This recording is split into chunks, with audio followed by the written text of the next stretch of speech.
My name is Garuda और आज हम बात करेंगे इस वीडियो के बारे में। तो चलिए शुरू करते हैं। इस वीडियो में हम देख सकते हैं कि बीजेपी की एक्स स्पीकर नुपुर शर्मा जी के द्वारा एक टीवी डिबेट में एक बयान दिया जाता है प्रोफेट मोहम्मद के ऊपर, जिसके बाद पूरे देश में एक आक्रोश का माहौल उमड़ पड़ता है। मुस्लिम संप्रदाय के लोगों में एक गुस्सा देखने को मिलता है और पूरे देश में शुक्रवार की नमाज के बाद हर जगह पर दंगे फसाद, मारपीट, लड़ाई झगड़े, आगजनी की एक दृश्य हम लोगों को देखने को मिलता है। इसमें अनेक प्रकार के जान और माल की हानि होती है। प्रशासन को इससे काफ़ी तकलीफ़ों का सामना करना पड़ता है। बहुत सारे लोग इसमें घायल होते हैं, मारे जाते हैं। ये प्रक्रिया इतनी दयनीय हो जाती है कि इस प्रक्रिया में बहुत सारे निर्दोष लोग भी मारे जाते हैं। राजस्थान के कन्हैयालाल जी का अपने फेसबुक पर एक पोस्ट लगाया जाता है नुपुर शर्मा जी के समर्थन में, और उन्हीं के पास के दो मुस्लिम युवक धारदार हथियार लेकर उनकी दुकान में घुसकर बहुत ही बेरहमी से उनकी हत्या कर देते हैं। ये सिलसिला यहीं नहीं रुकता है। नुपुर शर्मा जी के समर्थन में जो भी लोग वीडियो बनाते हैं या पोस्ट लगाते हैं, उन्हें तरह तरह से जान मारने की धमकी भी दी जाती है।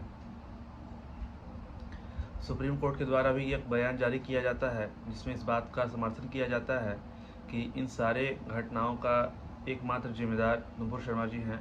अगर उन्होंने इस प्रकार के बयान ना दिए होते तो देश में ये माहौल ना होता। अब हम आते हैं नुपुर शर्मा जी के दिए गए बयान के ऊपर। सबसे बड़ी बात यह है कि अगर आपने उस टीवी डिबेट की वीडियो को पूरा देखा होगा तो आप ये पाएंगे कि नुपुर शर्मा जी के साथ एक मौलवी भी उस टीवी डिबेट में उपस्थित थे, जो नुपुर शर्मा जी के साथ बहस में तैयार थे। दोनों के बीच में जो डिबेट हो रहा था वो ज्ञान वापी मस्जिद में पाए गए शिवलिंग के ऊपर हो रहा था। उस मौलवी का ये कहना था कि ज्ञान वापी मस्जिद में जो शिवलिंग पाई गई है वो शिवलिंग न होकर एक फव्वारा है, और उसके ऊपर वो ऊंच नीच तरीके से अभद्र शब्दों का प्रयोग कर रहे थे, जो कि एक सनातनी हिंदू अनुयायी के लिए बर्दाश्त करना लगभग असंभव है।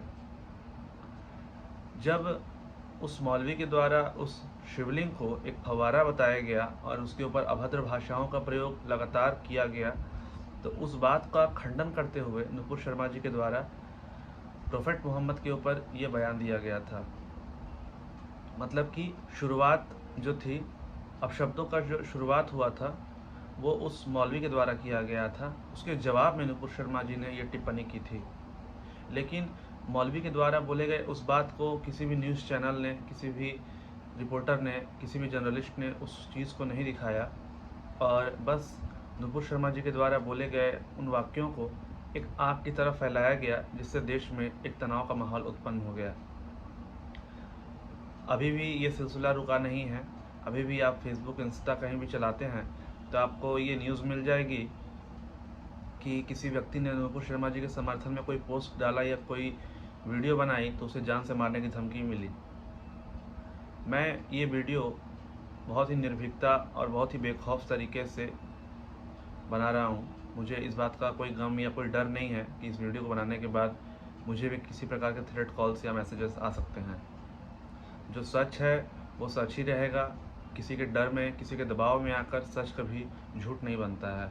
नुपुर शर्मा जी के द्वारा बोला गया एक एक शब्द एक जवाब था। किसी बात को सुनने के बाद उनका वो एक जवाब था। उन्होंने अपशब्दों की प्रक्रिया को शुरू नहीं किया था, उन्होंने उसका अंत किया था। जब सामने बैठे हुए मौलवी ने हमारे हिंदू सनातन धर्म में हमारे देवी देवता उस शिवलिंग के ऊपर अभद्र भाषाओं का प्रयोग आरंभ किया, तब नुपुर शर्मा जी के द्वारा उस बात का खंडन करते हुए ये टिप्पणी की गई थी। इसके बाद जब उनसे दोबारा पूछा गया कि आपने जो कुछ कहा है इसके बारे में आपकी क्या राय है, तो नुपुर शर्मा जी का ये बयान था कि मैंने जो कुछ भी पढ़ा है वो मैंने कहा है, और अगर आपको वो आपत्तिजनक लगता है तो इसमें मेरी कोई गलती नहीं है, क्योंकि जो मैंने पढ़ा है वो मैंने तो नहीं लिखा है। तो द पॉइंट इज़ कि अगर कोई व्यक्ति अपनी राय रखता है और वो राय अगर किसी की मानसिक या धार्मिक रूप से उसे ठेस पहुंचाती है, तो उसे कानूनी प्रक्रिया के दौरान शख्स के खिलाफ पुलिस स्टेशन जाकर एफआईआर करवाना चाहिए। अगर वहाँ से भी मन न भरे तो आप कोर्ट में जाकर किसी के खिलाफ एक केस डाल सकते हैं। लेकिन खुद को ही कोर्ट समझ लेना और खुद को ही कानून समझ लेना, बंदूक और धारदार चाकू से लेकर किसी के घर में घुस जाना और उसके निहत्थे व्यक्ति के ऊपर वार पर वार करना और ये फतवे जारी कर देना, उसके ऊपर ये बात कहना कि जो उसका सर काट के लाएगा उसे करोड़ों रुपए इनाम दिए जाएंगे, ये किसी भी तरीके से लॉजिकल नहीं है, किसी भी तरीके से टॉलरेबल नहीं है। The system should be neat and clear कि जो भी गलती करेगा उसे सज़ा देने का अधिकार केवल कानून को है, न्यायपालिका को है। कोई भी आदमी खुद को सरताज समझकर बंदूक गोली हथियार लेकर उसे मार दे, ये कहीं किसी भी एंगल से सही नहीं है।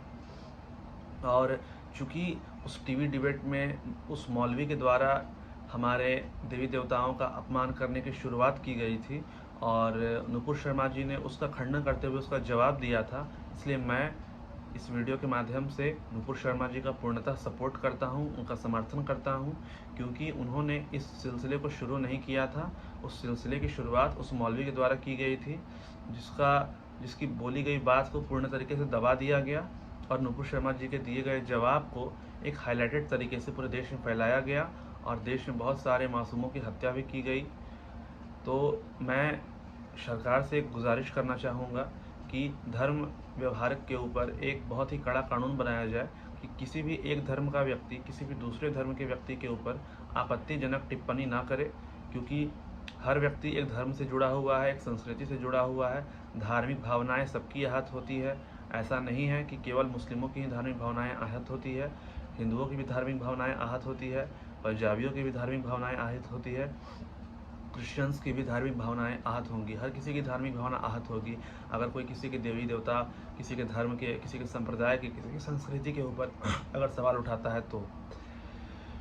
इसलिए मैं गुजारिश करूँगा कि आप अपने आसपास में किसी भी धर्म के ऊपर किसी प्रकार के आपत्तिजनक शब्दों का प्रयोग ना करें, सचेत रहें और कभी भी किसी ऐसे आग को, चिंगारी को हवा ना दें जिससे कि आपके ऊपर आफत आन पड़े।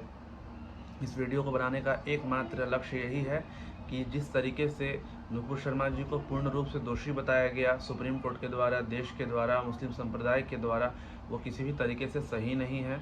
उन्होंने उस मौलवी के द्वारा किए गए बातों का खंडन किया था और उस खंडन के रूप में उन्होंने अपना एक तर्क, अपना एक जवाब रखा था और मैं इस पूरे मामले में कहीं से भी नुपुर शर्मा जी को दोषी नहीं मानता हूँ। अगर आपको मेरा वीडियो अच्छा लगा है तो लाइक, शेयर, सब्सक्राइब करें। जय हिंद, जय भारत।